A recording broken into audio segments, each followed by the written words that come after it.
Nadie imagina que la salvación puede oler a flores en medio del infierno. María lo había perdido todo, a su amado esposo, su hogar y hasta su propia dignidad al tener que mendigar compasión. Solo le quedaba una llave oxidada y una dirección perdida en medio de la nada. Al llegar pensó que era el final definitivo. Su herencia no era una mansión, sino una casa de barro que parecía deshacerse bajo la lluvia torrencial. Pero esa ruina guardaba un secreto. Un misterio escondido tras una pared que, inexplicablemente, olía a jazmín fresco en pleno invierno. ¿Qué harías si tu única esperanza fuera un montón de tierra mojada? Prepárate, porque lo que María encontró al romper esa pared cambiará tu forma de ver la pobreza y la riqueza para siempre. La lluvia no caía, castigaba. Era una cortina de agua helada y gris que borraba el horizonte y convertía el suelo en un pantano traicionero. En medio de ese diluvio, un viejo camión de carga se detuvo con un chirrido de frenos que sonó como el lamento de un animal herido.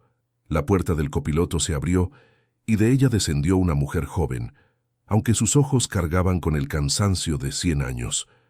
María bajó al barro, sintiendo cómo el frío le mordía los tobillos al instante.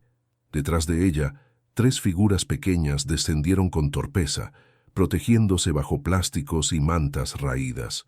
«Es aquí, señora», gritó el conductor para hacerse oír sobre el estruendo de la tormenta. Ni siquiera se bajó para ayudarla con las pocas bolsas de ropa que llevaban. Su mirada era una mezcla de lástima y prisa por largarse de aquel lugar olvidado por Dios. «Que la Virgen la acompañe, porque aquí no hay nadie más». El camión arrancó, salpicando lodo sucio sobre el único abrigo decente que le quedaba a María, y desapareció en la niebla, dejándolos solos, completamente solos. María se giró hacia lo que, según el notario, era su nueva propiedad. El corazón se le cayó a los pies, hundiéndose más profundo que sus botas en el fango. No era una casa, apenas podía llamarse refugio. Era una estructura baja, de paredes irregulares hechas de adobe crudo, ese barro y paja que usaban los antiguos.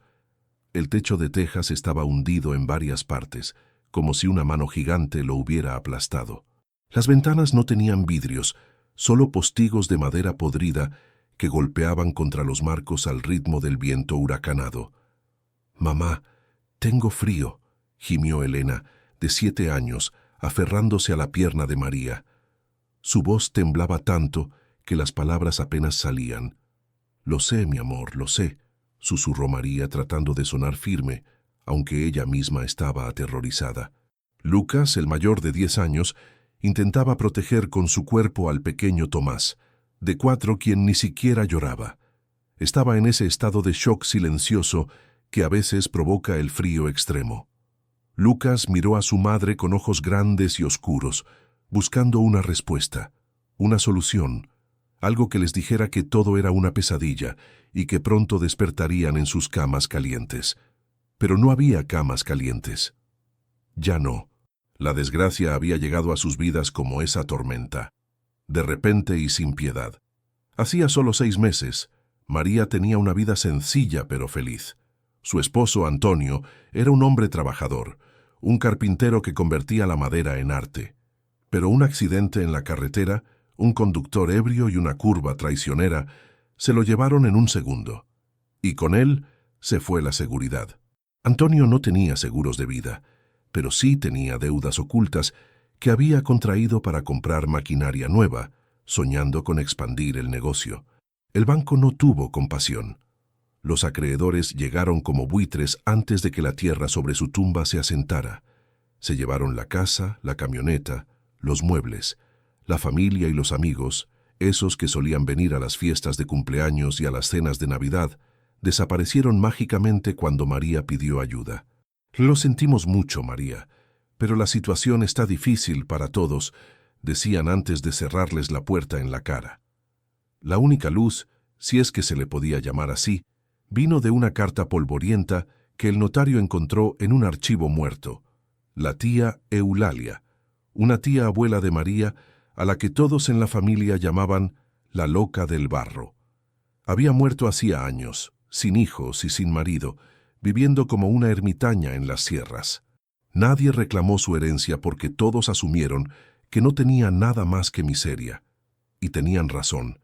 La herencia era esto, una choza de barro a punto de colapsar en un terreno árido y pedregoso, lejos de cualquier ciudad. «¡Vamos! ¡Adentro!», gritó María, sacudiéndose los recuerdos y empujando a los niños hacia la entrada. La puerta principal era de una madera gruesa y antigua, hinchada por la humedad.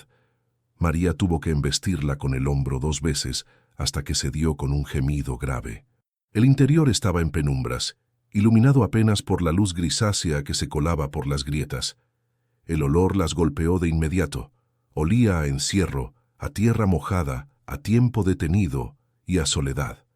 María sacó una linterna de su bolso, rogando que las baterías aguantaran. El haz de luz reveló un panorama desolador. El suelo era de tierra apisonada. Había una mesa rústica en el centro, con una pata rota y una chimenea de piedra negra de hollín. En las esquinas las telarañas colgaban como velos fantasmales. «¿Aquí vamos a vivir?», preguntó Lucas, con un tono de decepción que dolió más que una bofetada. «Es temporal, hijo, solo hasta que consiga trabajo en el pueblo vecino», mintió María. Sabía que el pueblo estaba a 20 kilómetros y que no tenía dinero ni para el autobús. Caminaron inspeccionando el lugar, buscando el rincón más seco para pasar la noche. La cocina era un desastre. Había nidos de ratones en los armarios vacíos. El techo de la sala principal goteaba incesantemente, creando charcos de lodo dentro de la propia casa. «Mamá, mira», dijo Elena, señalando hacia un pasillo estrecho al fondo. Al final del pasillo había una puerta cerrada. A diferencia de las otras, esta parecía estar en mejor estado. María se acercó con cautela, giró el pomo y la puerta se abrió sin rechinar. Al entrar, todos se detuvieron en seco. El cuarto era pequeño, sin ventanas, lo que lo mantenía protegido de la lluvia y el viento. Estaba seco, pero no fue eso lo que los detuvo, fue el aroma. En esa casa podrida, llena de moho y humedad, aquel cuarto olía intensamente a jazmín. Era un perfume dulce, embriagador y fresco, como si estuvieran parados en medio de un jardín en plena primavera y no en una choza de barro en medio de una tormenta invernal.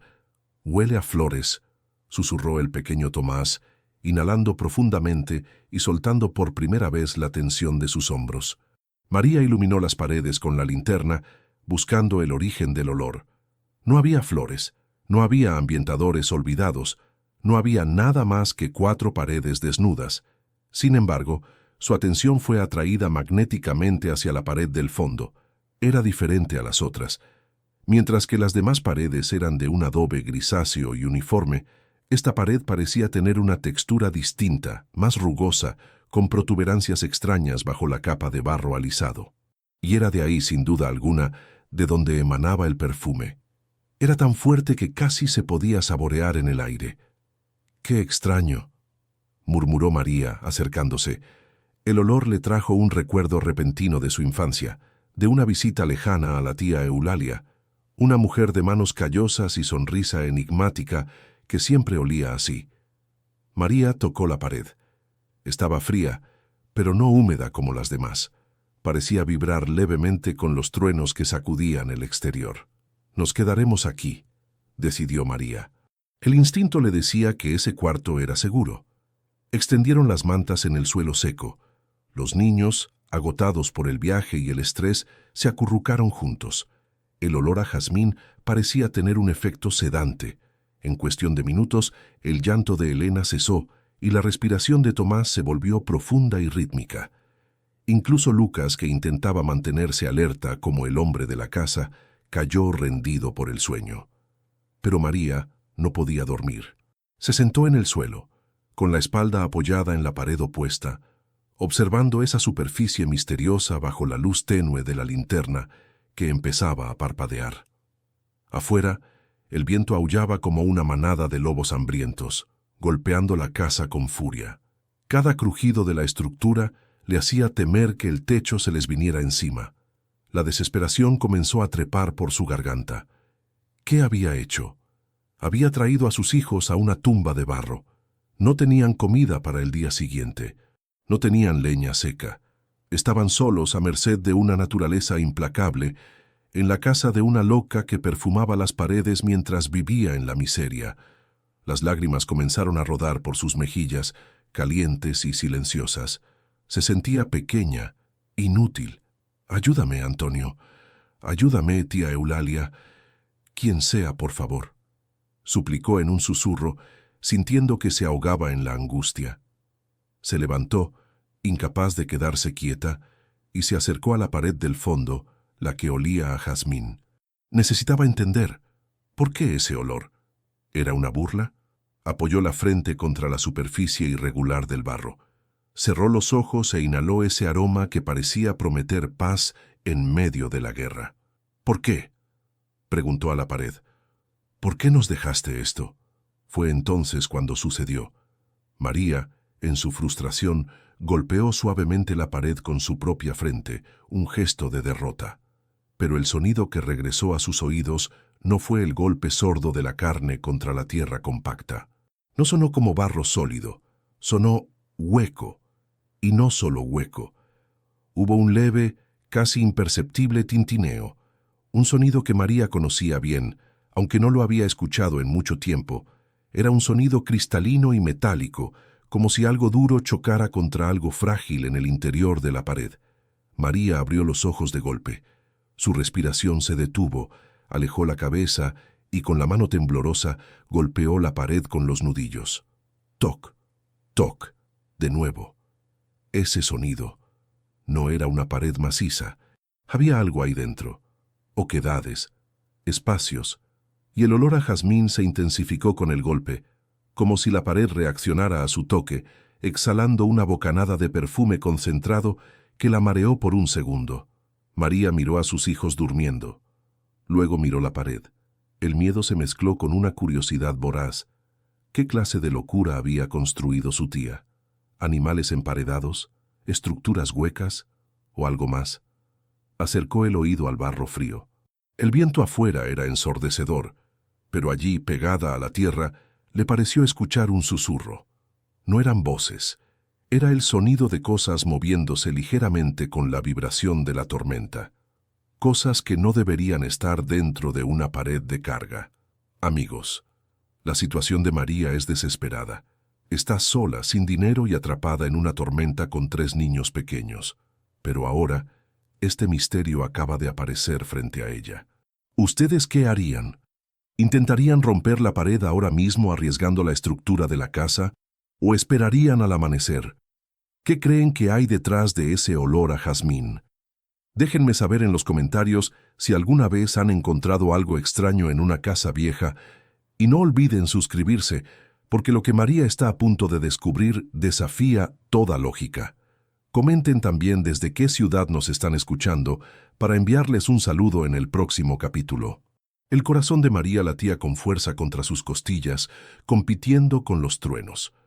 La lógica le decía que no tocara nada, que la casa era inestable y que golpear una pared de carga podría derribar el techo sobre sus cabezas. Pero la necesidad, ese instinto visceral de supervivencia, le gritaba que ahí había algo importante. Buscó en el suelo. Encontró un clavo largo y oxidado que se había caído de alguna viga.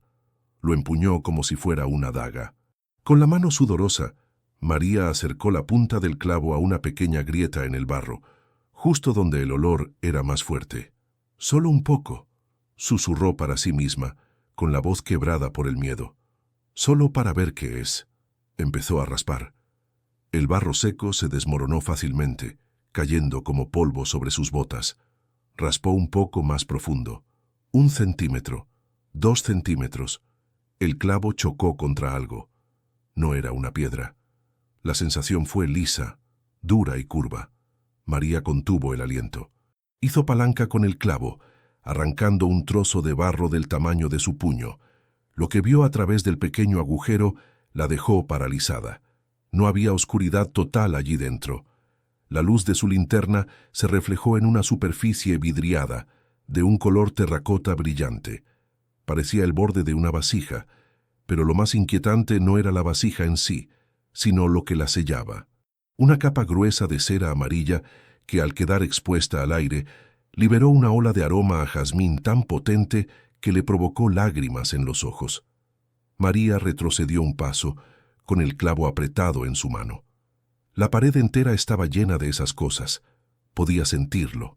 ¿Qué había guardado su tía con tanto celo?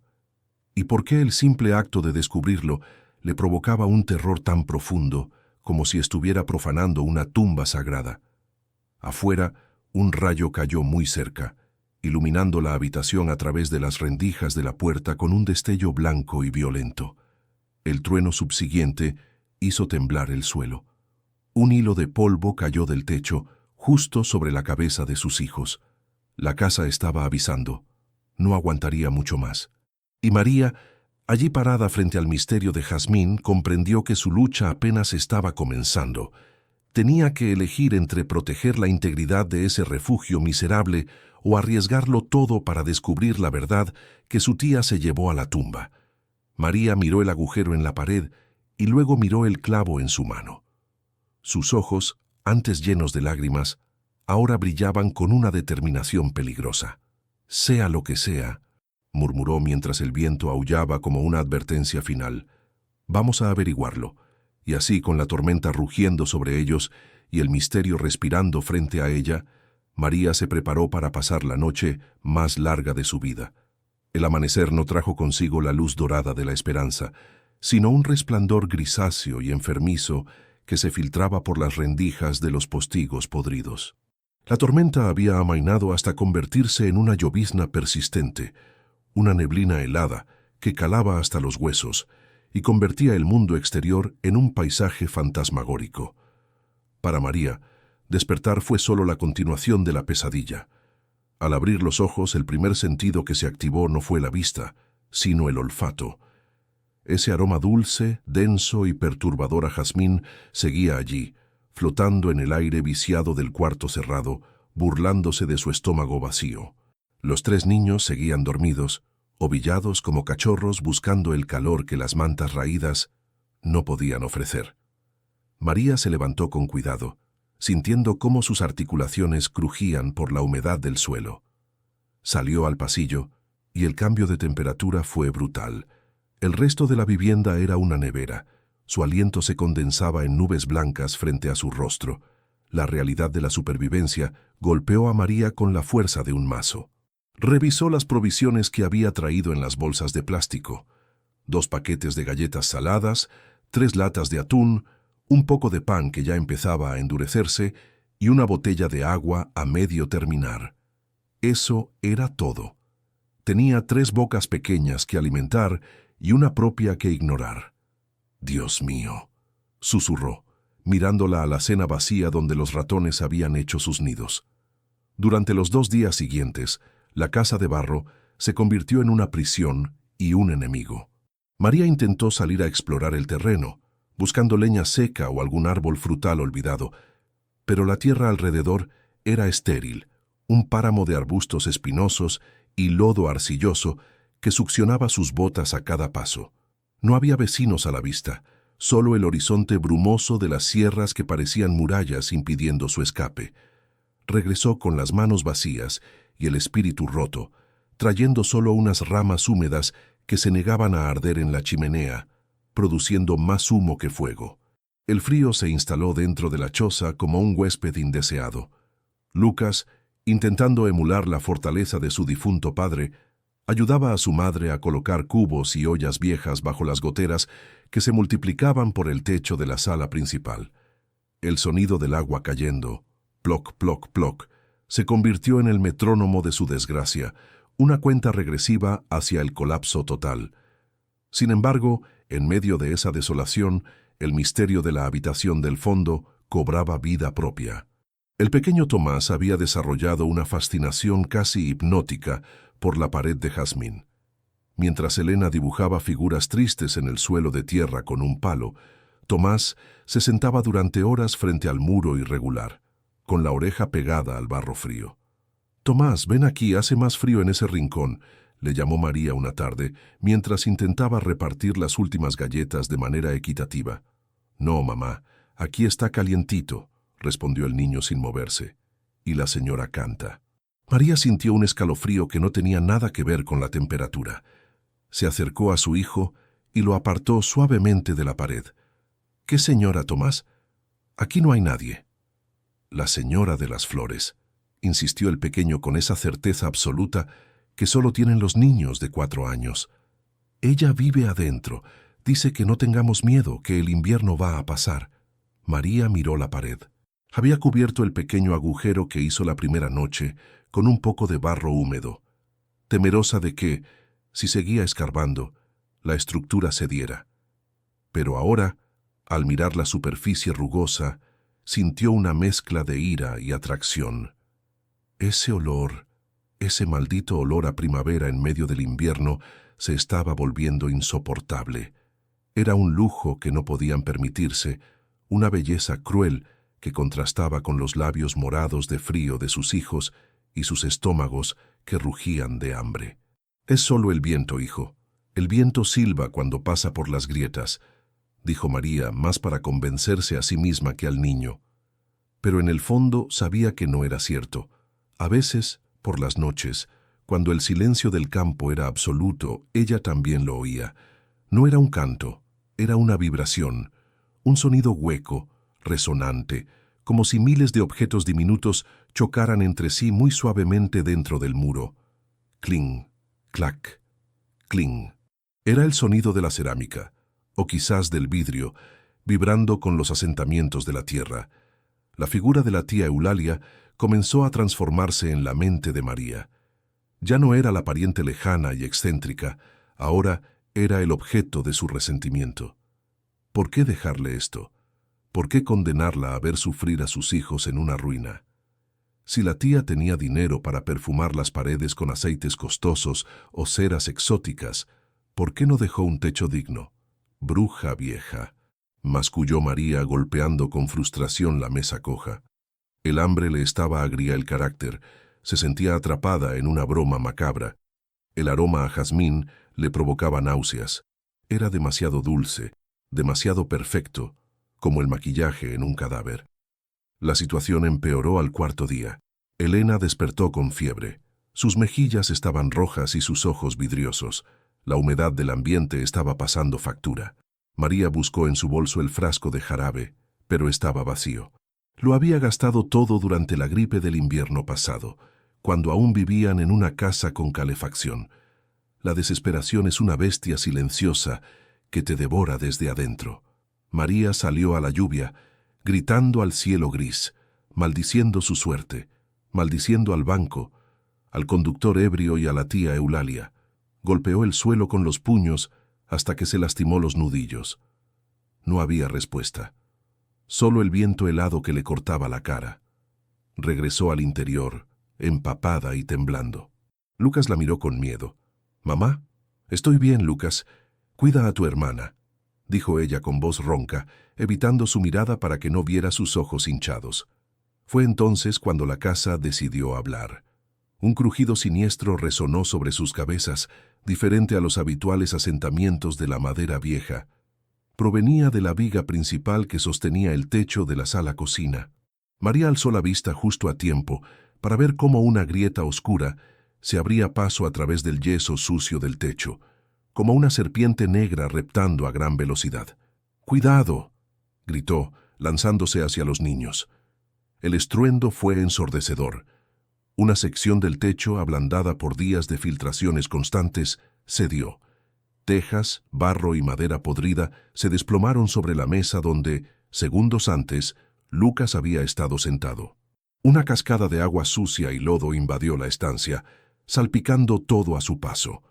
El polvo se levantó, asfixiante. Los niños gritaban aterrados. María los arrastró lejos de los escombros, tosiendo y cubriéndolos con su propio cuerpo. «¡Al cuarto del fondo! ¡Rápido!», ordenó empujándolos hacia el pasillo. Corrieron hacia la habitación del jazmín. Era el único lugar que parecía resistir, el único núcleo sólido en esa estructura moribunda. Al cerrar la puerta tras de sí, el sonido de la lluvia y el viento quedó amortiguado, reemplazado de nuevo por ese silencio perfumado y denso. Estaban a salvo, por ahora. Pero habían perdido la cocina.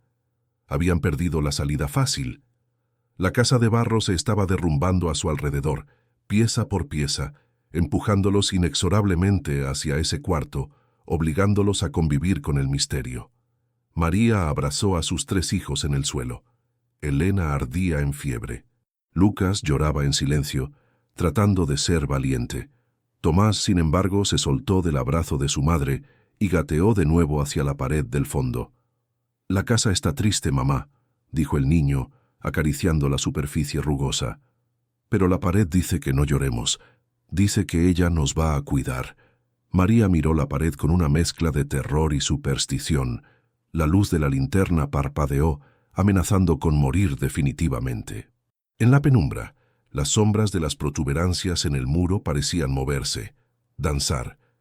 El olor a jazmín se intensificó de golpe, volviéndose tan espeso que casi costaba respirar.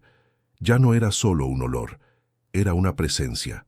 ¿Estaba perdiendo la cabeza? ¿El hambre le estaba provocando alucinaciones? Se acercó a la pared, ignorando el dolor en sus rodillas. Puso ambas manos sobre el adobe. Sintió una vibración constante, un zumbido de energía o quizás de tensión estructural. La pared estaba cargando con el peso de la casa entera. Si esa pared caía, todo se acababa. Pero entonces vio algo que le heló la sangre. A causa del impacto del derrumbe en la sala contigua, una nueva fisura había aparecido en el muro de jazmín. Era una grieta fina, casi invisible, que corría verticalmente, y de esa grieta no salía polvo. Salía un líquido espeso y ámbar. María acercó el dedo y tocó la sustancia. Era pegajosa. Se llevó el dedo a la nariz. Aceite. Aceite perfumado con esencia pura de jazmín. La pared estaba sangrando perfume. «¿Qué eres?», susurró María con la voz quebrada por el pánico y la fascinación.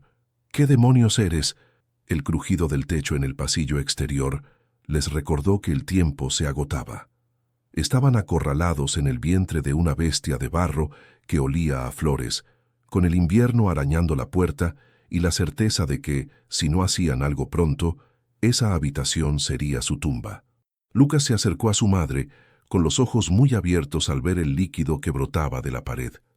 «Mamá, ¿escuchas eso?». María agudizó el oído. A través de la grieta que sangraba aceite, el sonido hueco se había vuelto más nítido. Ya no era un simple tintineo. Ahora, con la presión de la casa empujando hacia abajo, se escuchaba como si algo se estuviera rompiendo ahí dentro. Crack, crack, crack. Era el sonido de la cerámica cediendo bajo presión. María comprendió de golpe que el secreto de la tía Eulalia no iba a permanecer oculto por mucho tiempo más. La casa misma estaba conspirando para revelarlo, aunque eso significara destruirlos a todos en el proceso. Miró a sus hijos, miró la pared que sangraba y sintió que una decisión terrible y definitiva empezaba a formarse en su mente agotada. No podían quedarse ahí esperando a ser aplastados. Tenían que atacar primero. O la pared les daba una respuesta, o la pared los mataba. No había término medio. El encierro en la habitación del jazmín transformó el tiempo en una sustancia viscosa y lenta, difícil de medir. Afuera, la lluvia había dejado de ser una tormenta furiosa para convertirse en una llovizna persistente, una cortina de agua gris que envolvía el mundo en un sudario de silencio y frío. Adentro, el aire estaba saturado con ese perfume dulzón que, mezclado con el olor a humedad rancia y el miedo palpable, creaba una atmósfera casi narcótica, pesada, que embotaba los sentidos. María sentía que sus pensamientos se movían con dificultad, como si estuviera caminando bajo el agua, luchando contra una corriente invisible que intentaba arrastrarla hacia la rendición total.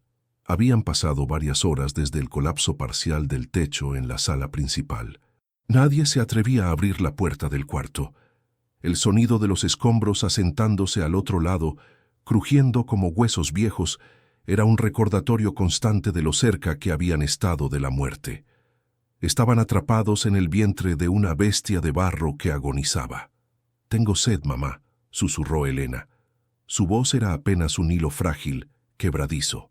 La fiebre le había secado los labios y sus ojos brillaban con un resplandor febril que aterrorizaba a María. La mujer miró la botella de agua. Quedaba apenas un sorbo, menos de 100 mililitros de líquido tibio.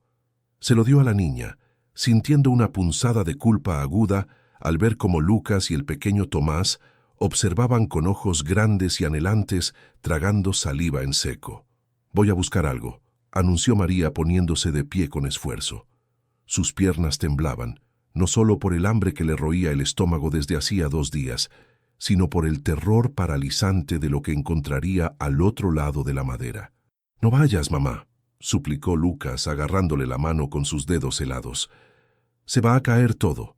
La casa está llorando, ¿no la oyes? Tengo que ver si podemos salir, hijo. Necesitamos agua. Quizás pueda recoger algo de la lluvia usando las ollas». María abrió la puerta con una lentitud milimétrica.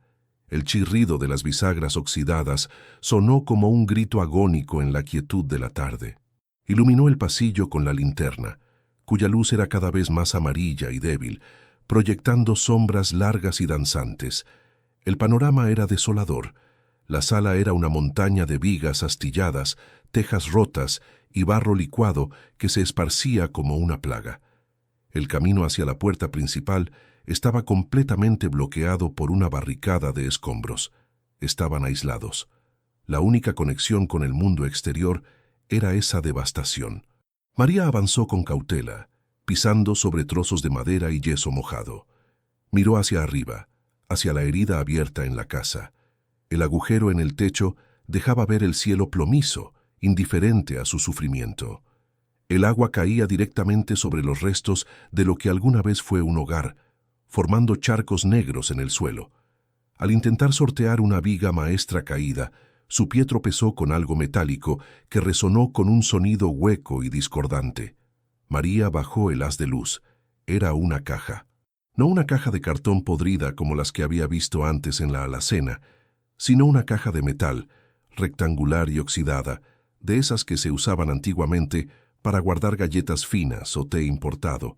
Estaba incrustada entre 2 maderas del techo que habían cedido, lo que sugería que había estado escondida en el ático o entre el falso techo, oculta durante décadas, esperando pacientemente a que el desastre la liberara de su prisión de polvo.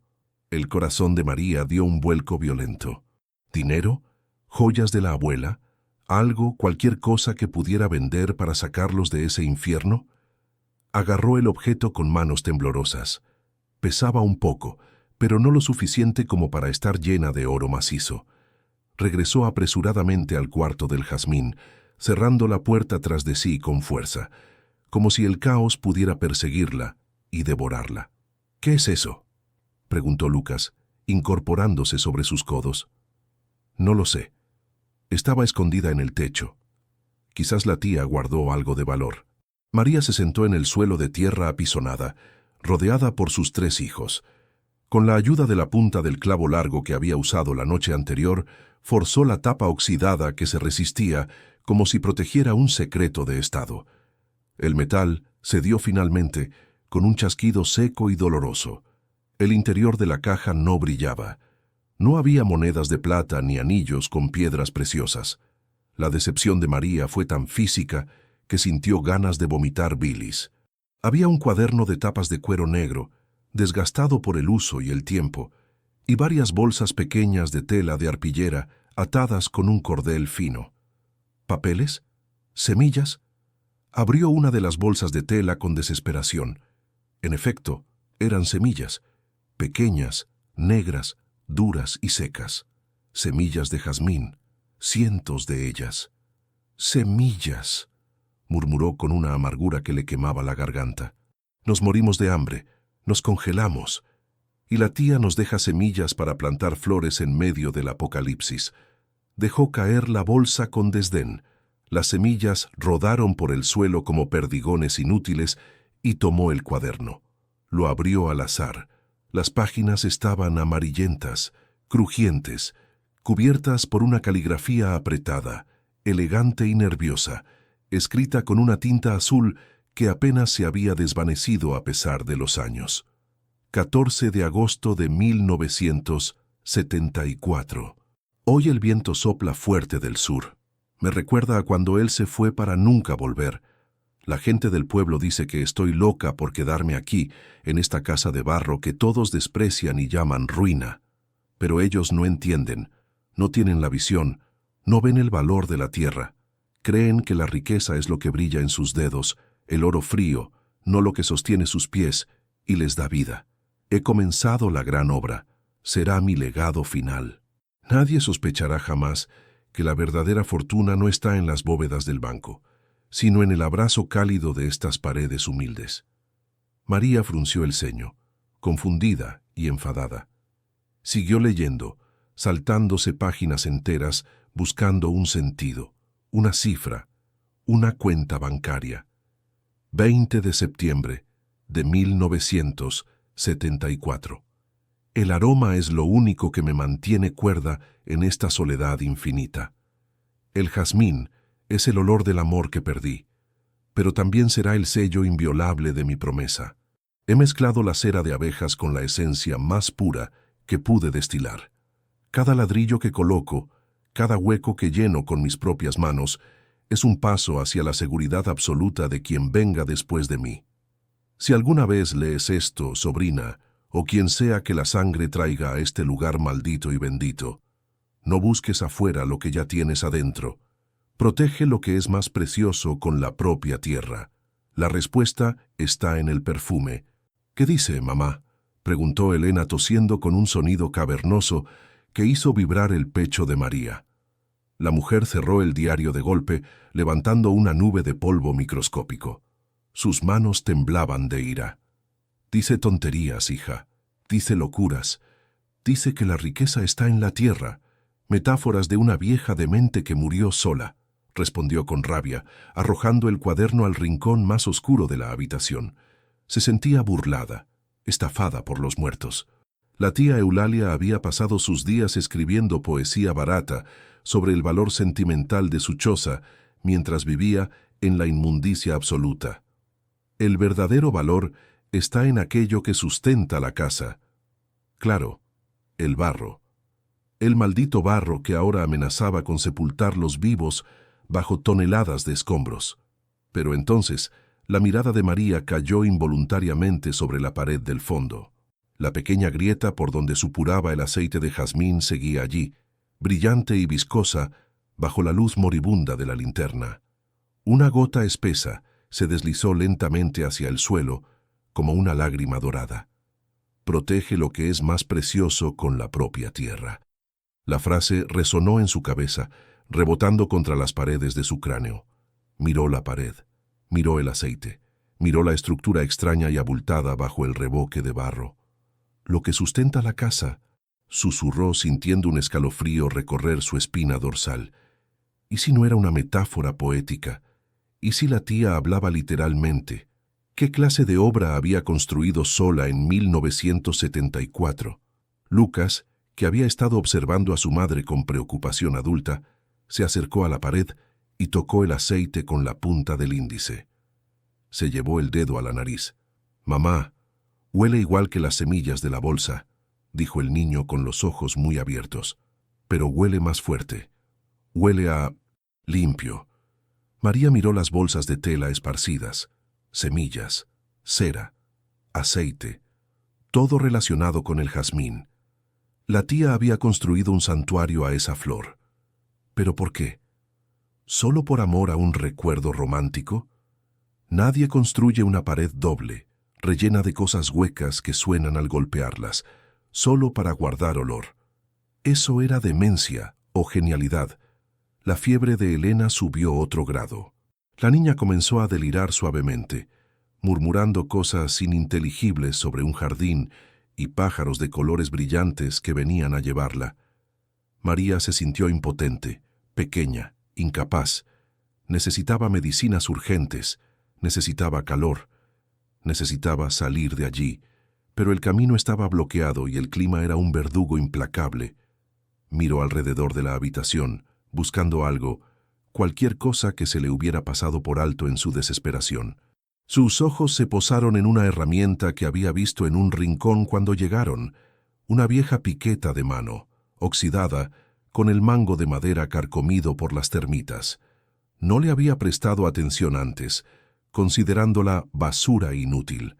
Ahora, bajo la nueva luz del diario y la pared sangrante, parecía un cetro de poder, una llave maestra. Se puso de pie, ignorando el mareo por la falta de comida, y agarró la piqueta. Pesaba. Era sólida, fría, real. «Mamá, ¿qué vas a hacer?», preguntó Lucas, retrocediendo instintivamente y abrazando a Tomás con fuerza protectora. «Voy a terminar con esto», dijo María. Su voz sonó extraña, ajena a ella misma, cargada de una determinación fría y metálica que asustó a sus propios hijos. «Si hay algo en esa pared, lo voy a sacar, y si no hay nada, al menos sabré que esa vieja nos engañó hasta el final y podré odiarla en paz». La desesperación había mutado, transformándose en una furia ciega. Furia contra la pobreza sistémica, contra la soledad, contra el destino cruel que se ensañaba con ella una y otra vez. Se paró frente a la pared de jazmín, con las piernas separadas para mantener el equilibrio. El olor era tan fuerte que mareaba, invadiendo sus pulmones. Parecía que la pared sabía lo que iba a pasar. El aceite brotaba con más rapidez, como sudor frío ante la inminencia de la violencia. La habitación parecía vibrar, esperando el impacto. «Mamá, no, la casa se va a caer si rompes eso», gritó Lucas llorando de miedo. «Que se caiga», rugió María con los ojos llenos de lágrimas de rabia y frustración. «Que se caiga todo si no sirve para nada más que para matarnos de frío. Ya no tengo nada que perder». Levantó la piqueta por encima de su cabeza. Sus músculos se tensaron hasta el dolor. Toda la frustración de los últimos 6 meses, el dolor insoportable de la pérdida de Antonio, la humillación de la bancarrota, el hambre de sus hijos, todo se concentró en la punta de metal oxidado que brillaba débilmente en la penumbra. Estaba a punto de cometer un acto de destrucción o de salvación. No había término medio. En ese instante, María no era una viuda desamparada. Era una fuerza de la naturaleza, tan implacable como la tormenta que azotaba el exterior. Su respiración era agitada, ruidosa. Miró el punto exacto donde la grieta sangraba el perfume. «Por favor», susurró, no a Dios, sino a la pared. «Por favor, que no sea solo barro». El silencio antes del golpe fue absoluto. Ni el viento se atrevió a soplar. Y entonces, con un grito gutural que salió de lo más profundo de sus entrañas, María descargó el primer golpe con una violencia salvaje contra el muro. ¡Crack! El sonido no fue sordo. Fue un estallido crujiente, como si hubiera roto un hueso gigante. El barro seco voló en pedazos, golpeando su cara. Pero la piqueta no se detuvo en la tierra.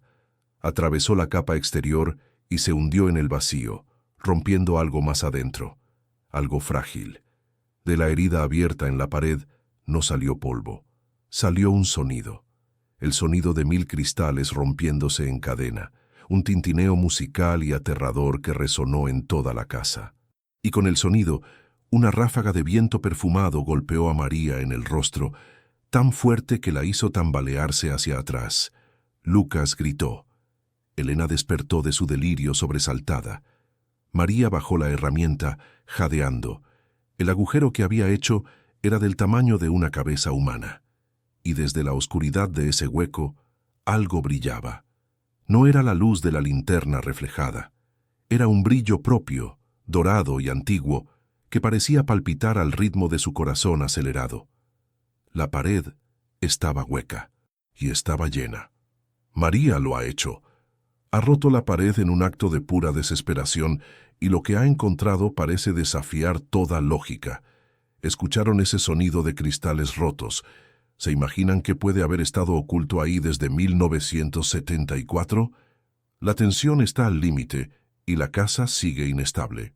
Creen que es un tesoro o algo peligroso que nunca debió ser liberado. Escriban ahora mismo en los comentarios su teoría. ¿Oro o maldición? No se olviden de dejar su me gusta para apoyar a María en este momento crítico y suscríbanse al canal, porque en la próxima parte, la tormenta llega a su punto máximo y el secreto será revelado por completo. El hueco en la pared era una boca abierta que respiraba perfume. María retrocedió un paso, con la piqueta colgando de su mano como un arma olvidada. el pecho subiendo y bajando en espasmos violentos. El aire de la habitación se había vuelto tan denso con el aroma a jazmín que casi se podía masticar, una dulzura empalagosa que contrastaba brutalmente con la miseria que los rodeaba. Lucas se levantó lentamente, sin dejar de mirar el agujero oscuro. «Mamá, ¿qué es eso que brilla?», preguntó, con la voz temblorosa por una mezcla de miedo infantil y curiosidad. María no respondió de inmediato. No podía. Su mente intentaba procesar lo que sus ojos veían, pero la lógica se negaba a encajar las piezas. Se acercó de nuevo, con movimientos cautelosos, como si temiera que la pared fuera a morderla. Iluminó el interior del boquete con la linterna. Lo que vio la dejó sin aliento. La pared no era de adobe macizo. Era una celosía, un panal de abeja construido con ingenio arquitectónico. Detrás de la capa superficial de barro, había hileras perfectamente ordenadas de vasijas de cerámica, apiladas unas sobre otras, cementadas con una argamasa extraña. Su golpe había destrozado 2 de ellas. De los restos de la cerámica rota, no brotaba agua ni tierra. Brotaba una cascada de objetos pequeños que reflejaban la luz. María metió la mano, ignorando el riesgo de cortarse. Sus dedos tocaron metal frío y superficies lisas. Sacó un puñado de lo que había caído. Abrió la mano bajo la luz. Eran monedas, pero no monedas corrientes. Eran monedas de plata, antiguas, pesadas, con perfiles de reyes muertos y águilas imperiales. Y entre las monedas había algo más. Un broche dorado con una piedra azul en el centro que parecía un ojo observándola. Es dinero», balbuceó María. Las monedas se le resbalaron de los dedos sudorosos y cayeron al suelo con un tintineo que sonó a música celestial en medio del infierno. «¿Somos ricos?», preguntó Tomás, inocente, ajeno al valor real de lo que veía, pero entendiendo por el tono de su madre que algo importante pasaba. Antes de que María pudiera responder, la realidad exterior reclamó su atención con una violencia renovada. Un trueno colosal sacudió los cimientos de la casa. Fue tan fuerte que el suelo vibró bajo sus pies. El polvo cayó del techo del cuarto, cubriéndolos de gris. La estructura de la casa, ya debilitada por el derrumbe anterior y ahora comprometida por el agujero en el muro de carga, lanzó un gemido estructural prolongado, un crack profundo que pareció venir de las entrañas de la tierra. La tormenta había alcanzado su clímax. El viento afuera ya no aullaba. Rugía como una locomotora, golpeando las paredes exteriores con ráfagas que amenazaban con arrancar el techo restante. «¡La casa!», gritó Lucas, cubriéndose la cabeza. «¡Al rincón!», ordenó María soltando las monedas y empujando a los niños hacia la esquina más alejada de la pared dañada. «Todos al suelo, cúbranse con las mantas». El pánico se apoderó de la habitación. La euforia del descubrimiento se disolvió instantáneamente ante el terror de morir aplastados. María se lanzó sobre sus hijos, haciendo de escudo humano. Sentía cómo la casa se mecía, literalmente se mecía, bajo la fuerza del vendaval. Y entonces sucedió lo impensable. El viento encontró una entrada. Quizás por el techo roto de la sala, quizás por una ventana que cedió. Una corriente de aire huracanada invadió el pasillo exterior y golpeó la puerta del cuarto del jazmín. La madera vieja no resistió. La puerta se abrió de golpe, golpeando contra la pared con violencia, y el caos entró. Lluvia, hojas, barro y frío invadieron su santuario. La linterna de María, que estaba en el suelo, rodó y se apagó, dejándolos en una oscuridad casi total, rota solo por los relámpagos que iluminaban la escena con flashes estroboscópicos de terror. «¡Mamá!», gritó Elena, llorando histéricamente. María buscó la linterna a tientas en la oscuridad, desesperada. Sus dedos rozaron el metal frío. La encendió. El haz de luz reveló que el agua estaba entrando a raudales por el pasillo. El nivel del agua en el suelo subía rápidamente. «Tenemos que salir», dijo María jadeando. «La casa se va a inundar, se va a caer». «¿Pero y el tesoro?», gritó Lucas, señalando la pared. María miró el agujero. El viento que entraba por la puerta abierta golpeaba la pared hueca, creando un silbido agudo, fantasmal. Más monedas habían caído al suelo, perdiéndose en el lodo que empezaba a formarse. Era la decisión más cruel de su vida. Tenía la fortuna al alcance de la mano, la solución a todos sus problemas, la garantía de que sus hijos nunca más pasarían hambre. Pero si se quedaba a recogerlo, el techo podría caerles encima en cualquier segundo. «¡Olvida el tesoro!», gritó María, agarrando a Elena en brazos y tirando de Lucas y Tomás. «¡Vámonos!», intentaron avanzar hacia la puerta, luchando contra el viento que los empujaba hacia atrás. Pero cuando llegaron al umbral, un nuevo estruendo los detuvo. La pared del pasillo, la que daba al exterior, se derrumbó hacia adentro.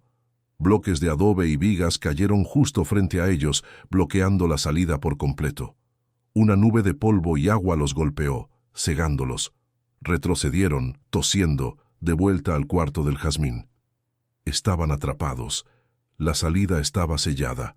La única ventana del cuarto era demasiado pequeña para que María pasara, y estaba bloqueada por fuera por arbustos espinosos y escombros. «No podemos salir», lloró Lucas, abrazando las piernas de su madre. María miró a su alrededor, frenética. El agua les llegaba a los tobillos. El frío era insoportable. Estaban encerrados con el tesoro y la muerte. La pared de jazmín, ahora con el agujero expuesto, parecía mirarla. El aroma se había vuelto acre, mezclado con el olor a ozono de la tormenta. María sintió que la histeria la invadía. Iban a morir allí. Iban a morir ricos y enterrados en el barro. La ironía era tan grande que quiso reírse y gritar al mismo tiempo. «¡Maldita sea!», gritó golpeando el agua con los puños. «¡Maldita sea esta casa!». Fue Tomás quien rompió el momento de parálisis. El niño, ajeno al peligro inminente, se había soltado y caminaba hacia la pared rota. «Mamá, la señora dice que no tengamos miedo», dijo el niño, con una calma que helaba la sangre. «Tomás, ven aquí». «No, mamá. Mira, hay una puerta». María dirigió la luz hacia donde señalaba el niño. Al romperse las vasijas y caer parte del revestimiento de barro, algo había quedado expuesto detrás de la primera fila de cerámica. No era solo tierra. María se acercó, arrastrando los pies por el agua. Miró a través del agujero ampliado por el derrumbe parcial. Detrás de las vasijas había madera, madera vieja, oscura y tratada, y parecía haber un espacio vacío más grande, una habitación oculta, un doble fondo. La estructura de la casa gimió de nuevo sobre sus cabezas. Una grieta zigzagueante apareció en el techo del cuarto, justo encima de ellos. Gotas de agua sucia empezaron a caer sobre sus cabezas. El tiempo se había acabado. María comprendió que no tenían opción. No podían salir por donde entraron. Su única esperanza, por loca que pareciera, era atravesar esa pared. Si había un espacio vacío detrás, quizás fuera más seguro. Quizás fuera la salida que la tía Eulalia había preparado. «Lucas, toma la piqueta», ordenó María pasándole la herramienta pesada a su hijo mayor. «Golpea aquí, rompe las vasijas, rompe todo». «¿Qué? Hazlo, yo voy a usar esto». María agarró una piedra grande que había entrado con los escombros. Se colocaron frente a la pared de jazmín.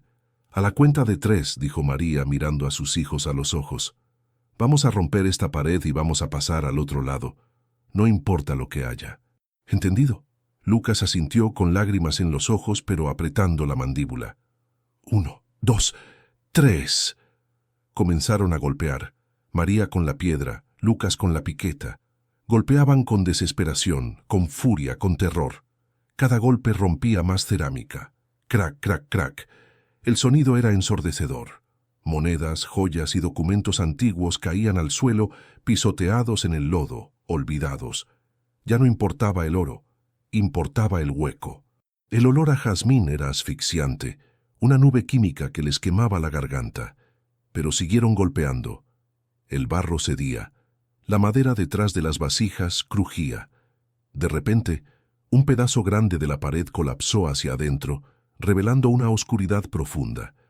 No era una pared sólida, era un falso muro que ocultaba un espacio estrecho, un pasadizo o una cámara, y de ese espacio sopló una corriente de aire. Aire seco. «Hay aire», gritó María. «¡Entren, rápido!». Empujó a Tomás por el agujero irregular. El niño desapareció en la oscuridad. Luego a Elena. «Vamos, Lucas, entra». Lucas se metió, raspándose la espalda contra los bordes afilados de la cerámica rota. María se quedó sola un segundo en la habitación inundada. Miró el techo. La grieta se abría como una boca hambrienta. El colapso era inminente. Se lanzó hacia el agujero, arrastrándose sobre los restos del tesoro de su tía, sintiendo cómo las monedas de plata se clavaban en sus rodillas y palmas. Justo cuando sus pies cruzaron el umbral hacia la oscuridad del otro lado, el techo del cuarto del jazmín cedió. ¡Bum! Toneladas de tejas, vigas y barro cayeron sobre el lugar donde habían estado segundos antes. El estruendo fue apocalíptico. Una nube de polvo denso y sofocante los envolvió. La entrada por donde habían pasado se selló parcialmente con los escombros, atrapándolos en el nuevo espacio. María tosió, buscando a sus hijos en la oscuridad. «Niños, ¿están bien?».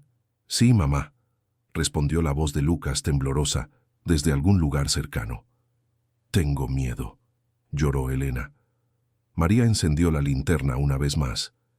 El haz de luz cortó el polvo. Estaban en un espacio estrecho, un pasillo oculto entre las paredes originales de la casa y una estructura exterior que nadie conocía. El suelo estaba seco, y al final del pasillo, a unos 5 metros, había una escalera de caracol de hierro que bajaba hacia la tierra.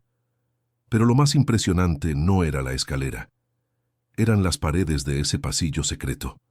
Estaban forradas de suelo a techo con estanterías, y en las estanterías no había libros, había lingotes, pequeños, rectangulares, envueltos en plástico transparente, y cajas, cientos de cajas. La tía Eulalia no había escondido un poco de dinero en una pared. Había construido la casa alrededor de una bóveda. La casa de barro era en realidad una fortaleza disfrazada de ruina. María se dejó caer de rodillas, no por el cansancio, sino por la magnitud de la revelación. Habían estado durmiendo sobre una fortuna incalculable mientras pasaban hambre. «Mamá, mira», dijo Tomás, señalando hacia la escalera. Al pie de la escalera había una puerta de metal, y en la puerta había una nota pegada con cinta adhesiva vieja. Una nota escrita con rotulador rojo. María se acercó, con el corazón martilleando en su garganta. Leyó la nota en voz alta, su voz resonando en el espacio confinado. «Si has llegado hasta aquí, es porque tuviste el coraje de romperlo todo. Ahora solo te queda un paso. La libertad no es el oro, sobrina. La libertad es la verdad. Baja y enfréntala». El pasillo oculto era un túnel de silencio, inmune a la furia de la tormenta que seguía azotando el exterior. El aire allí abajo estaba quieto, cargado con un olor distinto al jazmín. Olía a papel viejo, a hierro frío y a secretos guardados durante demasiado tiempo. María sentía que había cruzado un umbral hacia otro mundo, un lugar fuera del tiempo donde las reglas de la superficie no aplicaban. Sus hijos la miraban con ojos desorbitados, iluminados por el resplandor amarillento de la linterna. Estaban sucios, cubiertos de polvo blanco y barro, pero vivos. Lucas acariciaba distraídamente uno de los lingotes envueltos en plástico que había tomado de la estantería. No era oro, se dio cuenta María al acercarse. Eran barras de plata pura, selladas al vacío. Había decenas, quizás cientos de ellas, alineadas como soldados durmientes. «Mamá, ¿bajamos?», preguntó Lucas señalando la escalera de caracol que se hundía en la oscuridad. Su voz era apenas un susurro, temeroso de perturbar la quietud del lugar. María leyó de nuevo la nota pegada en la puerta metálica al pie de la escalera. «La libertad es la verdad». Esas palabras le provocaban un escalofrío que no tenía nada que ver con el frío. ¿Qué verdad podía ser más valiosa que la plata que los rodeaba? ¿Qué había hecho realmente la tía Eulalia? ¿Robar un banco? ¿Esconder el tesoro de una nación perdida? La mente de María, agotada y al límite de la histeria, imaginaba escenarios imposibles. «Sí», respondió, tratando de sonar segura. «Tenemos que saber. No podemos volver arriba, todo está derrumbado. Quizás abajo haya otra salida. Comenzaron el descenso. La escalera de hierro crujía bajo sus pies, un sonido metálico y quejumbroso que resonaba en el pozo vertical. Bajaron 10, 15, 20 escalones. Estaban bajando profundo, mucho más profundo que un sótano normal. Al llegar al final, se encontraron frente a una puerta blindada, similar a la de una caja fuerte antigua, pero con un mecanismo de apertura manual, una gran rueda de acero. María le entregó la linterna a Lucas. «Alúmbrame aquí». Agarró la rueda con ambas manos. El metal estaba helado. Intentó girarla. Estaba atascada. «Ayúdenme», pidió a los niños. Entre todos, empujaron. María gruñía por el esfuerzo, sintiendo que sus músculos iban a desgarrarse. De repente, con un chirrido agudo de metal contra metal, la rueda giró. Los pestillos interiores se desbloquearon con un sonido pesado. Clank, clank, clank. María empujó la puerta. Era pesada, pero las bisagras estaban bien engrasadas. Se abrió hacia adentro, revelando una oscuridad absoluta. Lucas apuntó la linterna hacia el interior. El haz de luz reveló una habitación amplia, mucho más grande que la planta de la casa de arriba. Las paredes estaban forradas de hormigón. Era un búnker, pero no estaba vacío.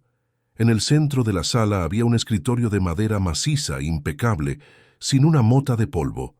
Sobre el escritorio, una lámpara de aceite apagada, una pila de carpetas y una computadora. Una computadora muy antigua, de los años 80 o 90, un armatoste beige con una pantalla de tubo. «¿Qué es esto?», susurró María, entrando con cautela. Alrededor del escritorio, las paredes estaban cubiertas de mapas. Mapas topográficos de la región, llenos de líneas rojas y anotaciones.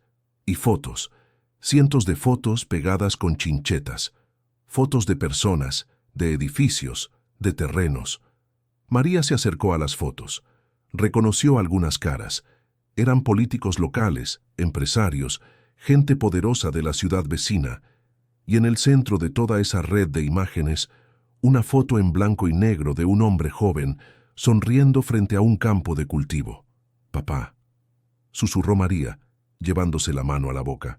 No era su esposo Antonio, era su propio padre, el padre de María, que había muerto cuando ella era una niña en un supuesto accidente agrícola. La realidad comenzó a girar a su alrededor. ¿Qué tenía que ver su padre con la tía Eulalia y este búnker? Se acercó al escritorio, abrió la primera carpeta. Los papeles estaban amarillentos pero legibles. Eran títulos de propiedad, escrituras, no de la casa de barro, sino de cientos de hectáreas alrededor, de todo el valle. Leyó los nombres en los documentos. Todos estaban a nombre de Eulalia García y fideicomiso familiar. María sintió que las piernas le fallaban. Se dejó caer en la silla de cuero detrás del escritorio. La tía Eulalia no era una ermitaña pobre. Era la dueña de todo. Absolutamente todo lo que la vista alcanzaba desde la colina. Esas tierras áridas y despreciadas eran suyas. Pero ¿por qué vivir en la miseria? ¿Por qué la fachada de la casa de barro? Abrió otra carpeta marcada con una etiqueta roja que decía «El Gran Fraude». Dentro había recortes de periódicos viejos, informes bancarios y cartas manuscritas.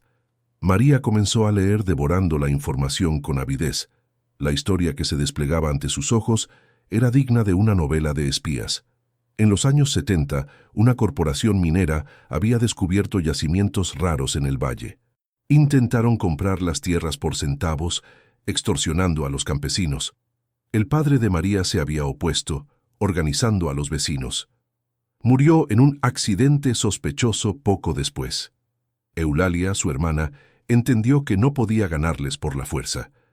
Así que jugó a ser la loca, vendió partes estratégicas de sus tierras a testaferros, simuló estar arruinada, construyó la casa de barro como símbolo de su decadencia para que dejaran de vigilarla. Pero en secreto, con el dinero de las ventas iniciales, compró acciones. Compró deuda. Compró el silencio de los abogados. Y poco a poco, recompró las tierras a través de empresas fantasma, bloqueando legalmente cualquier intento de explotación minera. Había pasado 40 años protegiendo el valle desde las sombras, acumulando una fortuna en plata y documentos que probaban la corrupción de medio país, esperando el momento justo. Esperando a alguien de su sangre que fuera lo suficientemente desesperado y valiente para encontrar la verdad. Ella no estaba loca, murmuró María, con lágrimas corriendo por su cara sucia. Ella era una genio. Nos protegió a todos. Mamá, mira esto, dijo Lucas. Había encontrado un interruptor en la pared. Lo presionó. Para asombro de todos, las luces se encendieron. Tubos fluorescentes en el techo parpadearon y bañaron la sala con una luz blanca y clínica. Había un generador silencioso en algún lugar, o quizás baterías industriales conectadas a paneles solares ocultos. La luz reveló el resto de la sala. Al fondo había estanterías llenas de comida enlatada, bidones de agua, ropa, medicinas. Era un refugio completo, preparado para sobrevivir años, y junto a las provisiones, una caja fuerte abierta. Dentro no había dinero. Había una llave y una carta dirigida para María. María se levantó y tomó la carta. Sus manos temblaban tanto que apenas podía sostener el papel. Querida sobrina, si lees esto es que la casa ha caído. Lo siento, sé que debió ser terrible, pero era necesario.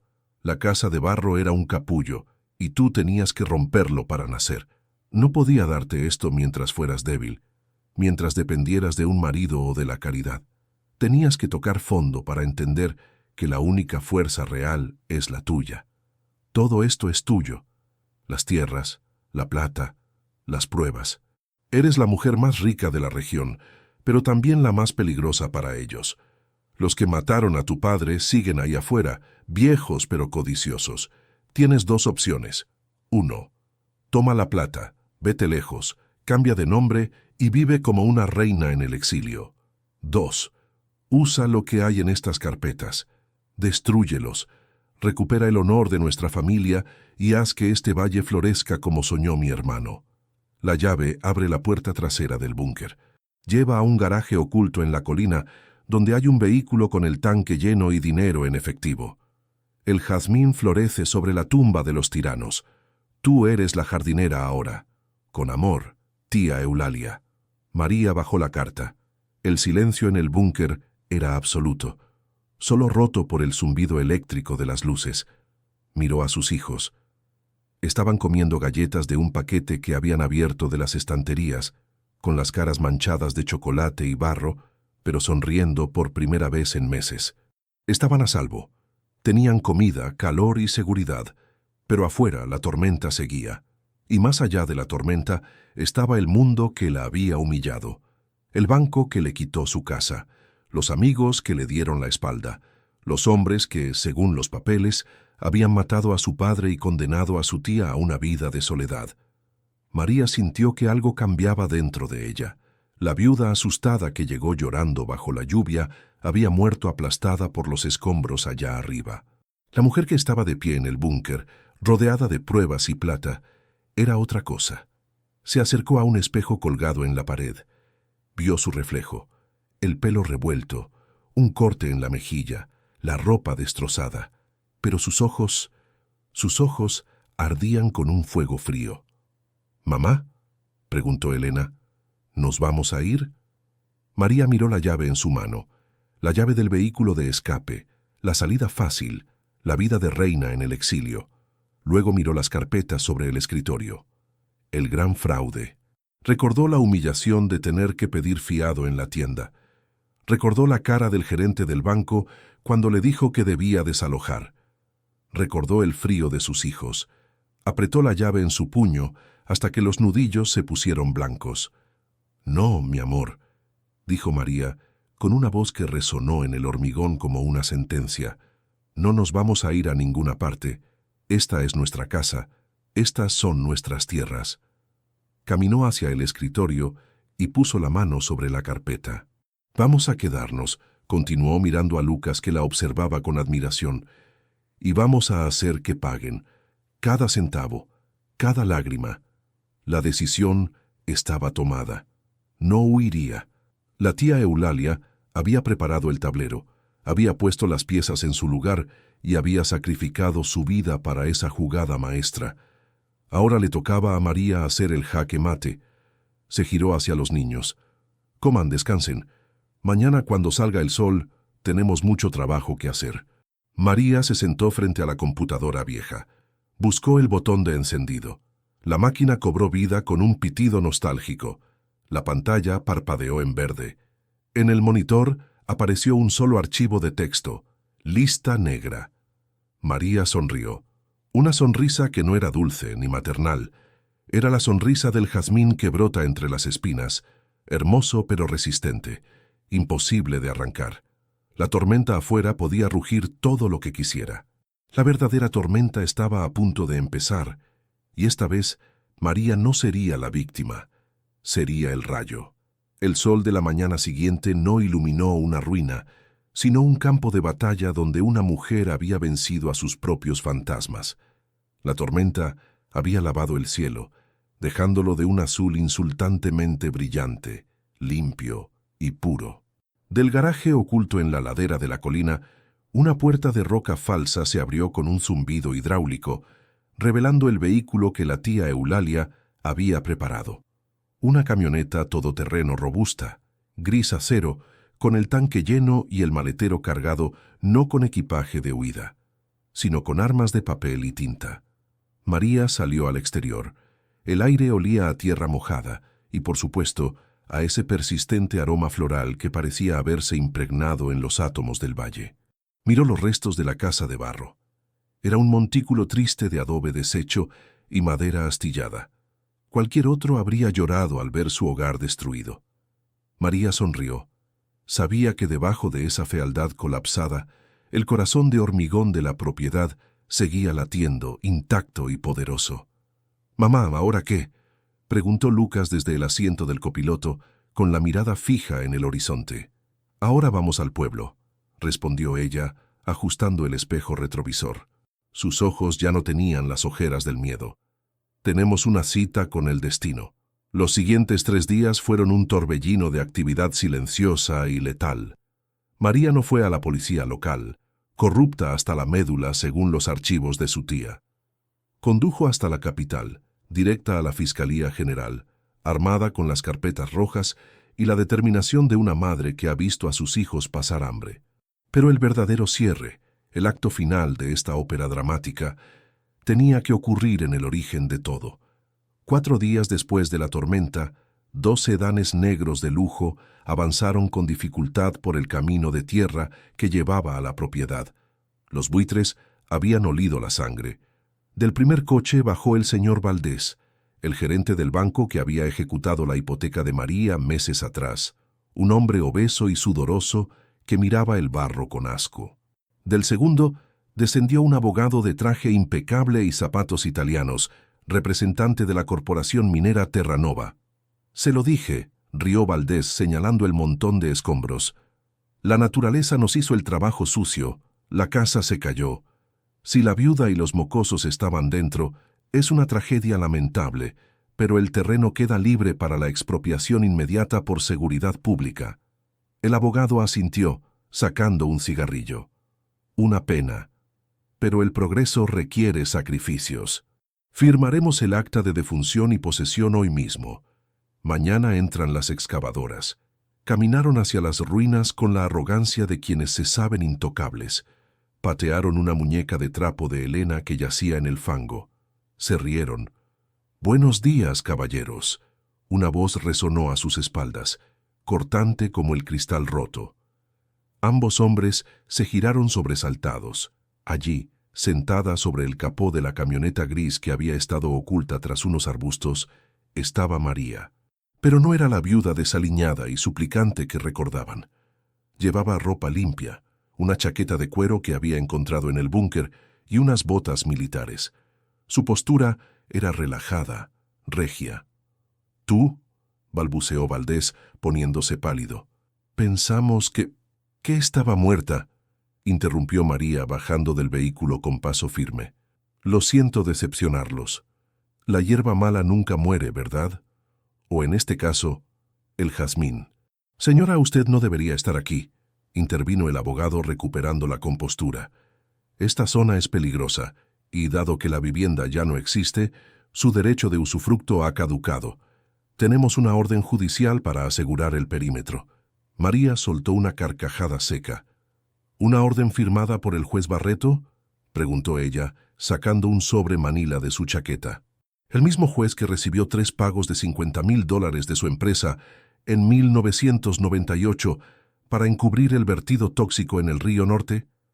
El abogado se congeló, con el cigarrillo a medio camino de la boca. ¿De qué está hablando? Esos son calumnias. Y usted, Valdés, continuó María girándose hacia el banquero, ¿cómo está su esposa? ¿Sabe ella que la casa de campo que compró el mes pasado fue pagada con fondos desviados de las cuentas de ancianos fallecidos? Mi tía Eulalia llevaba un registro muy meticuloso de sus transacciones. Valdés empezó a temblar. El sudor en su frente se volvió frío. ¿Quién te dio eso? Sisepó. Dame esos papeles. El hombre gordo intentó abalanzarse sobre ella, movido por el pánico. Pero antes de que pudiera dar 2 pasos, el sonido de sirenas llenó el aire.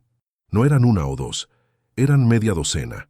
Un convoy de vehículos oficiales blancos y azules apareció por la loma, rodeando los coches de los intrusos. Agentes federales armados descendieron rápidamente. ¿Qué significa esto?, gritó el abogado indignado. Soy un representante legal, y está detenido por conspiración, fraude masivo, homicidio culposo de grado 1 en el caso del señor García en 1974 y delitos ambientales, anunció un oficial, esposándolo contra el capó de su propio coche de lujo. María observó la escena con una calma glacial. Vio cómo Valdés lloraba mientras lo metían en la patrulla. Vio cómo el imperio de corrupción que había asfixiado al Valle durante 40 años se desmoronaba en menos de 10 minutos, derribado por los papeles que una loca había guardado en una pared de barro. Cuando las patrullas se alejaron, llevándose el ruido y la suciedad humana, el silencio regresó al valle. Pero era un silencio diferente. Ya no era opresivo, era paz. María se quedó sola frente a las ruinas. Sus hijos salieron de la camioneta y corrieron hacia ella, abrazándola por la cintura. «Se fueron, mamá», dijo Tomás. «Los hombres malos se fueron». «Sí, mi amor, y no van a volver». Fue entonces cuando la adrenalina abandonó el cuerpo de María. La fuerza sobrenatural que la había sostenido durante la confrontación se disipó, dejando paso a una emoción cruda y humana. Miró el lugar donde había estado la pared de jazmín. De entre los escombros de adobe, algo asomaba. Una pequeña planta verde, un brote nuevo que había sobrevivido al colapso, alimentado por el aceite derramado y la lluvia. María cayó de rodillas en el barro, no por debilidad, sino por gratitud. Y allí, frente a la tumba de su antigua vida y la cuna de su nuevo futuro, sucedió lo que el título de su historia prometía.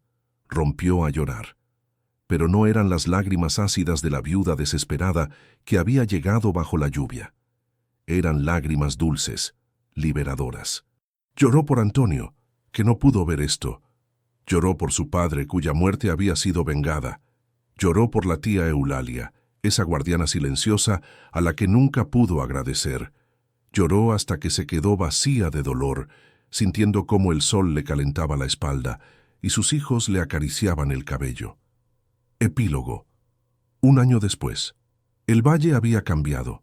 Donde antes había matorrales secos, ahora se extendían hileras verdes de cultivos sostenibles. La comunidad había renacido. Con la caída de la corporación minera y la devolución de las tierras robadas, gestionada por María y sus nuevos abogados, los vecinos habían regresado. En el centro de todo, sobre la colina, se alzaba una casa nueva. No era una mansión ostentosa de nuevos ricos, era una casa hermosa, de estilo colonial, blanca y luminosa, con grandes ventanales que miraban al sur.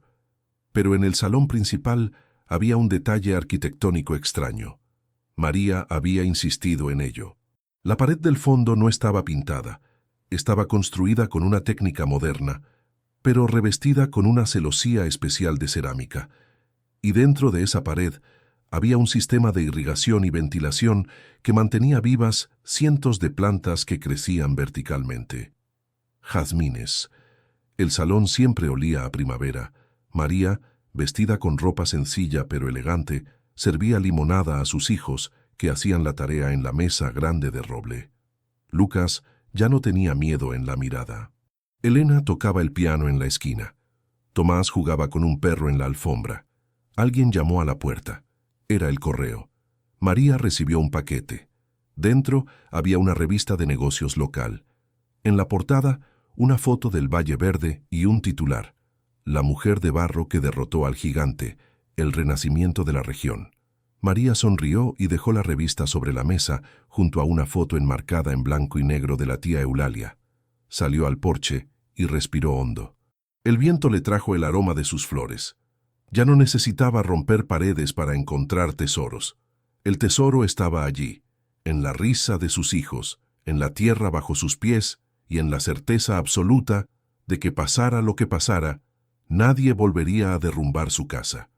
La viuda había muerto en aquella tormenta. La matriarca había nacido.